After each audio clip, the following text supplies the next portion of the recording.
اللهم اجعل في قلبي نورا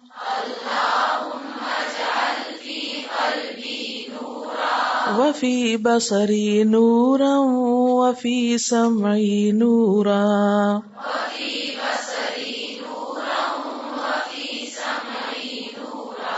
وعن يميني نورا وعن يساري نورا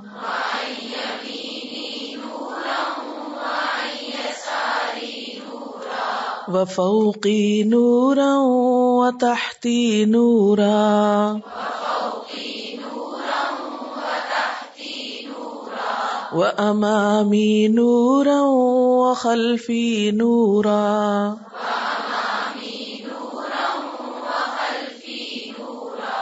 واجعل لي نورا وفي لساني نورا وعصبي نورا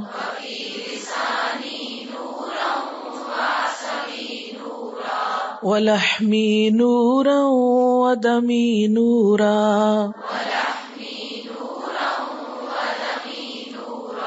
وشعري نورا وبشري نورا واجعل في نفسي نورا وأعظم لي نورا اللهم أعطني نورا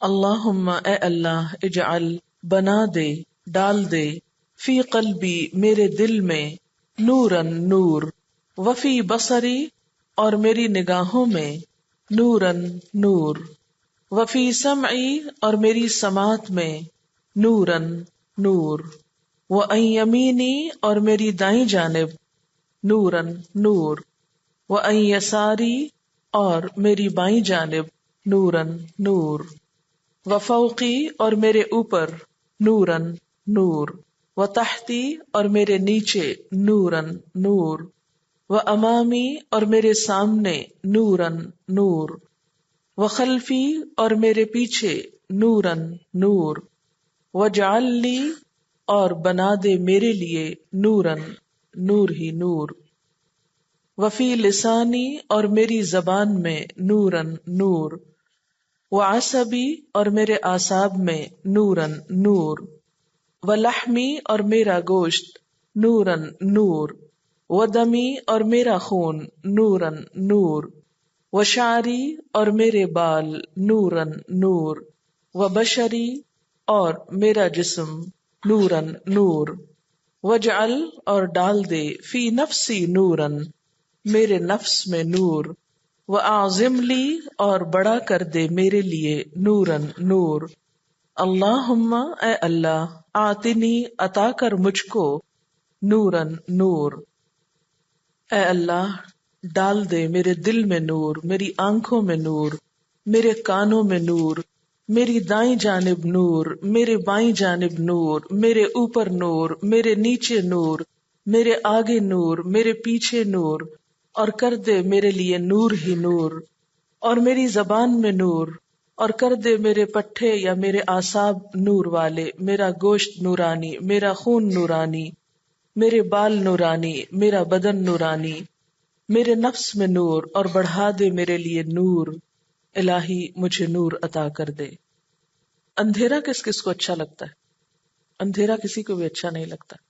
اندھیرے سے دل گھبراتا ہے، اندھیرے میں خوف آتا ہے، اندھیرے میں انسان دھوکا کھا جاتا ہے، اندھیرے میں انسان حق اور باطل کو پہچان نہیں سکتا. ہر انسان کو روشنی پسند ہے. روشنی اگر دل میں ہو تو قرآن سمجھ میں آتا ہے، بلکہ قرآن دل میں اترتا ہے تو دل میں نور آتا ہے. قرآن کانوں سے ٹکراتا ہے تو کان روشن ہوتے ہیں. قرآن کو آنکھیں دیکھتی ہیں تو آنکھوں میں روشنی آتی.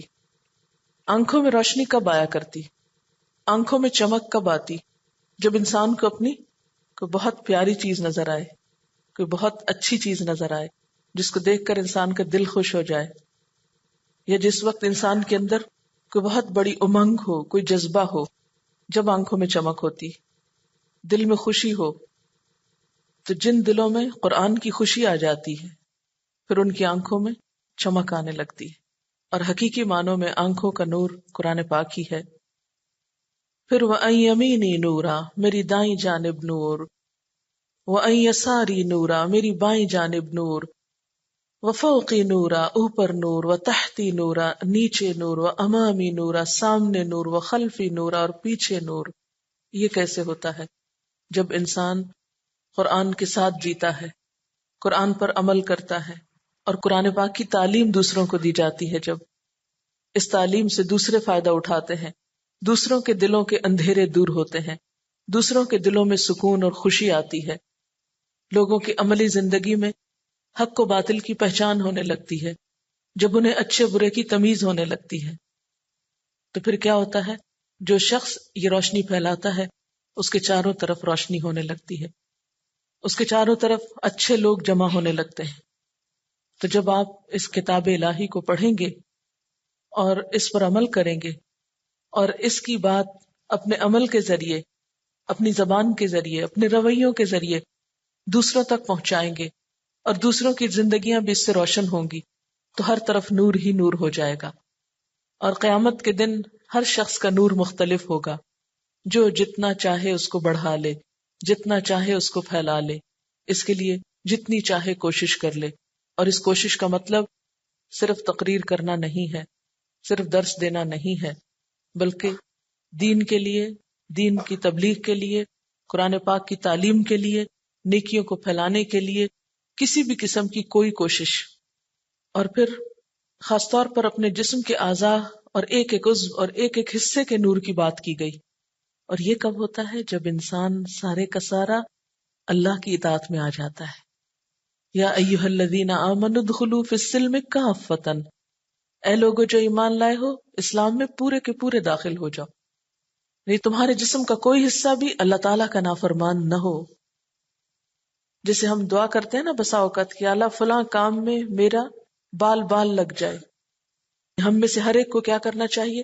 اسی طرح دعا کرنی چاہیے کہ یا اللہ میرے ایک ایک بال سے نور پھوٹے، ایک ایک جوڑ سے نور پھوٹے، ایک ایک اعصاب سے نور پھوٹے، یعنی میں عمل کا ایسا خوبصورت نمونہ بن جاؤں کہ میری ہر حرکت اور ہر ادا دین کے لیے ایک روشنی کا سبب بن جائے۔ اور پھر میرے نفس میں نور پیدا کر دے۔ اور نفس کا نور کیا چیز دور کر دیتی ہے؟ نفسانی خواہشات۔ اس کے برعکس جب انسان کے ارادے، امنگیں، آرزوئیں، تمنائیں، نیتیں، عزائم بلند ہوتے ہیں تو پھر یہ نور نصیب ہوتا ہے۔ وَآزِمْ لِي نورا، اور میرے لیے اس نور کو بہت بڑا کر دے۔ اللہم آتنی نورا، اللہ مجھے نور عطا کر دے، نور دے دے۔ اور یہ نور ہوگا تو قبر میں بھی روشنی ہوگی، یہ نور ہوگا تو حشر میں بھی روشنی ہوگی، یہ نور ہوگا تو پل صراط پر بھی روشنی ہوگی، اور یہی نور جنتوں کا نور بن جائے گا۔ اس کے لیے خاص طور پر دعا کرنی چاہیے۔ یعنی جیسے نور کی ایک پوری شیلڈ ہو، یا جیسے آپ دیکھ رہے ہیں کہ ٹیوب لائٹ ہے، چھوٹی سی مثال سے آپ سمجھ سکتے ہیں اس بات کو۔ جب یہ جلتی ہے تو آپ دیکھیے کہ یہ خود بھی پوری چمک رہی ہے اور اس سے آس پاس بھی چمک رہا ہے۔ تو یہ دعا اسی قسم کی، یا اللہ ہم بھی چمکنے لگے اور ہمارا آس پاس بھی چمکنے لگے، اور جدھر جائیں نور ہی نور پھیلتا چلا جائے ہماری ذات سے، اور دنیا کے غموں کے، دکھوں کے، تکلیفوں کے، پریشانیوں کے، جہالت کے، افلاس کے اندھیرے چھٹتے چلے جائیں۔ تو اس لیے قرآن پاک کے پڑھنے والوں کو یہ دعا کثرت سے پڑھنی چاہیے۔ نبی صلی اللہ علیہ وسلم اس کو فجر کے سنتوں اور فرض کے بیچ میں پڑھا کرتے تھے۔ آپ صلی اللہ علیہ وسلم سنت پڑھنے کے بعد دائیں طرف تھوڑی دیر لیٹتے تھے، ذرا سا ٹکتے تھے۔ معلوم نہیں اس میں حکمت کیا ہے، لیکن اگر آپ لوگ بھی اس سنت کو اپنا لیں، اگر گھر کے لوگ آپ کو کچھ اور نام نہ دے دیں کہ ان کو کیا ہو گیا ہے کہ نماز پڑھتے پڑھتے گر کیوں گئی ہیں، کیونکہ مجھے سنت کا نہیں پتا تھا، تو میرے شوہر کو معلوم تھا، تو وہ مسجد جانے سے پہلے سنت پڑھ کے جائے نماز پر لیٹ کے دائیں طرف تو یہ دعا پڑھتے تھے۔ شروع میں تو میں پریشان ہوئی، لیکن یہ کہ جب خود پڑھا تو پھر پتا چلا۔ تو اس لیے گھر والوں کو پہلے ہی بتا دیجیے کہ آپ سنت پڑھ کے لیٹنے کیوں لگے، بیڈ پہ جا کے نہیں لیٹنا، جائے نماز پر ہی ہلکا سا صرف اتنی دعا پڑھنے کی دیر میں۔ اس کی ضرور کوئی حکمت ہوگی، اللہ ہی بہتر جانتا ہے، لیکن بہرحال آپ بیٹھ کے بھی پڑھ سکتے ہیں اور لیٹ کے بھی پڑھ سکتے ہیں۔ اور ایک اور دعا جو آپ نے پڑھی ہوگی، اللہم رب جبرائیل و اسرافیل و میکائیل و رب محمد صلی اللہ علیہ وسلم اعوذ بک من النار، آگ سے بچنے کی دعا. اس وقت ہمارے ہاں عام طور پہ کیا پڑھا جاتا ہے، 41 دفعہ سورۃ فاتحہ پڑھ کے وہ کسی مسئلے کے حل کے لیے وظیفہ پڑھتے ہیں. آپ خود سوچیے کہ اگر یہ دعا پڑھ لی جائے، ہر طرف نور ہو جائے، سارے ہی کام آسان ہو جائے. نہیں، بہرحال اگر آپ سنت پر رہیں گے تو انشاءاللہ تعالی ہر چیز عبادت ہو جائے گی، حتیٰ کہ واش روم جانا بھی عبادت، کیونکہ سنت کے مطابق بیٹھنا اٹھنا سب صفائی ہر چیز. چلیے اب اس کو پڑھیے، اور کبھی بھی اس کو صرف الفاظ میں نہ پڑھا کیجیے، اس میں احساس اور شعور اور نیت شامل رکھا کیجیے. اللہم اجعل فی قلبی نورا،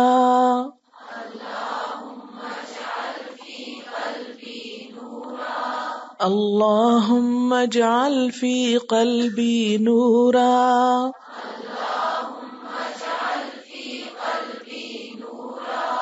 اللہم اجعل فی قلبی نورا،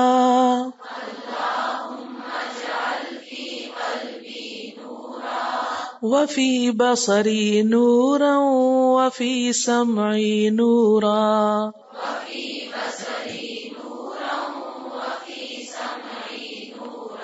وعن یمینی نورا وعن یساری نورا،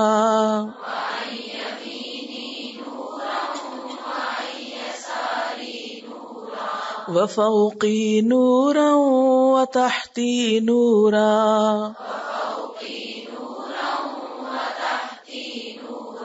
وامامی نورا وخلفی نورا،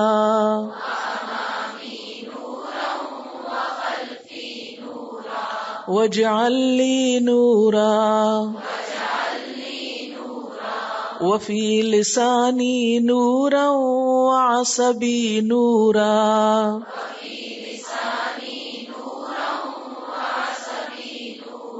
ولحمی نورا ودمی نورا،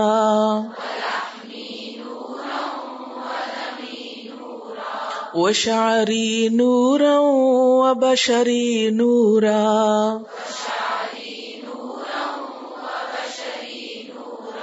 واجعل فی نفسی نورا، واعظم لی نورا، اللہم اعطنی نورا.